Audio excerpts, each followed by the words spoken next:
Welcome back to the channel. Aaron here for the love of tech, and we are here today because I love tech, you love tech, you love tech, and you love technology. But the real reason beyond technology is your curiosity, your wonderment in regards to the Samsung Galaxy S20 Ultra. We just got the latest second, I believe, June security update for the Samsung Galaxy S20 Ultra. I have an unlocked model that I was using on the Google Fi network, and I no longer am. It's currently running SIMless, if you will, and I still got the second June update pushed out to me, I think yesterday, just getting around to taking a look at it today. So what I want to do is review the update with you, what it's actually about, what I'm here to expect, and more importantly, we're going to take a few little snapshot photos before the update and after the update, and we're going to see what the difference is within the way the camera behaves, most specifically with close-up photos. So some of you in the comments keep asking me, Aaron, why do you keep taking photos close up? It's not made for that. And it is. But now Samsung is catching up with the hardware it pushed out, and it's giving us software to match it and to optimize it. Took them a little while, but we're here and we're gonna dig in and we're gonna see what's different.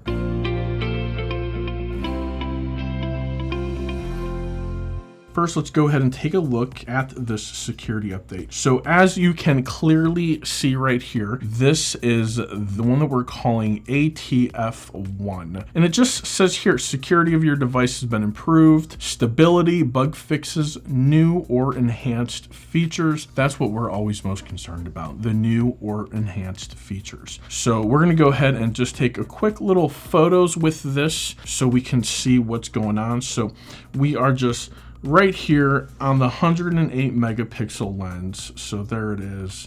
You can see that wonderful zooming in and out, that beautiful autofocus trying to kick in, and it's just a bit of a disaster, if anything. We're gonna see if that is some sort of improvement. Come over here to the other lens, the step down, which I believe, remember how many megapixels that one is. So this one is a little bit better when it's on the closer up, as you can see. If we just take that right there, best possible shot, and we flip it to the 108, looks very different indeed. So we're going to see if that changes at all. We're actually just going to take a couple quick photos here, so that way we have a baseline for our actual camera test once the new update comes out. So we're going to take that photo right there, and we're going to go ahead and just get in on that guy and see if we get any action.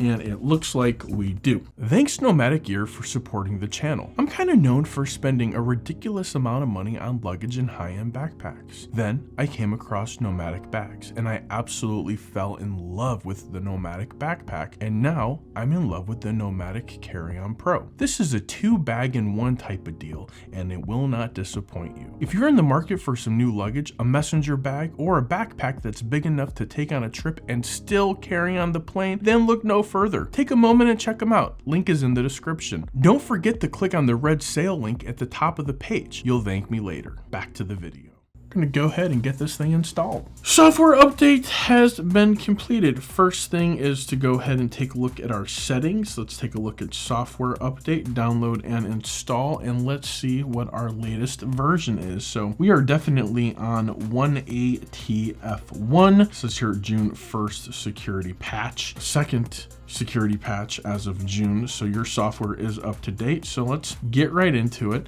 and go ahead and take a look at this camera. So the biggest update that it's supposed to bring is the automatic macro mode detection and suggestion. Just come over here, let's get up on something really close, and it came right up.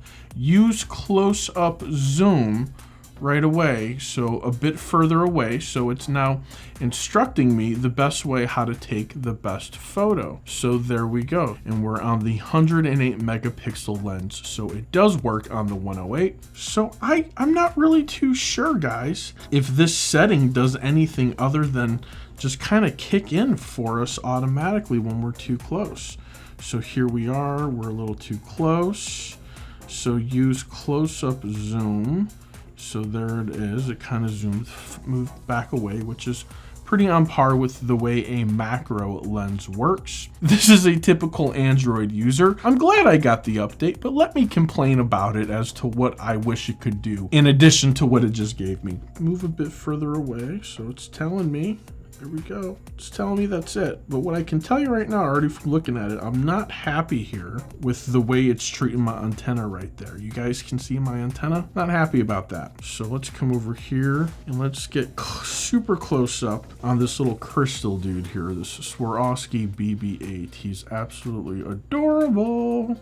So move a bit further away. Giving me the best shot here, trying to optimize it. So that's pretty crisp. That's pretty clean right there. So let's go ahead and take a look there. So they did a pretty good job with these antennas. So that's pretty good. Those are really little, even for the naked eye. So let alone a macro shot. That's borderline terribly impressive. Start over here on this guy and it immediately says, use close-up zoom, use close-up zoom. And it's like everyone who's been complaining about the way I've been taking my photos, how I've been doing my baseline for my videos. Look at this, Samsung came out with an update specifically for me and my videos. So all you other naysayers out there, that's what I have to say about you. Look at that, move a bit further away. It's doing it still. Now, I will tell you, the way that it's given me this right here and this bokeh effect, even with this little dude, it's focusing, but it's not really giving me an autofocus issue or a grief like it was. So that's pretty good. I'm impressed the way it handled those antennas too. So now we're just gonna come over here and we're just gonna pow, see what kind of focus it's given us. Pow. Still not what I want it to be, but it's better than it was. Pow. That was instant. That was like no issues at all. Pow. Woo! That did it immediately. This just might be the update that Samsung pushed out that fixed all my Samsung Galaxy S20 Ultra complaints. That's right, it finally fixed it. What do you guys think? Thoughts, feelings, experiences, what update are you on? What carrier are you on? I wanna know. Drop down to the bottom. Tell me what update you got. Tell me what carrier you are. Tell me when you got it. I want to know because other people need to know too. All right, guys, thanks for watching the video. If you like this video or you want to see more videos like it or you just want to see more of me because I know I want to see more of you, hit that subscribe button. Don't forget to hit that notification bell. That way you know exactly when my videos come out, and leave me a thumbs up and that comment on what version of Samsung Galaxy S20 Ultra you're rocking and your carrier. Thanks for watching, guys. Till next time. For the love of tech, namaste.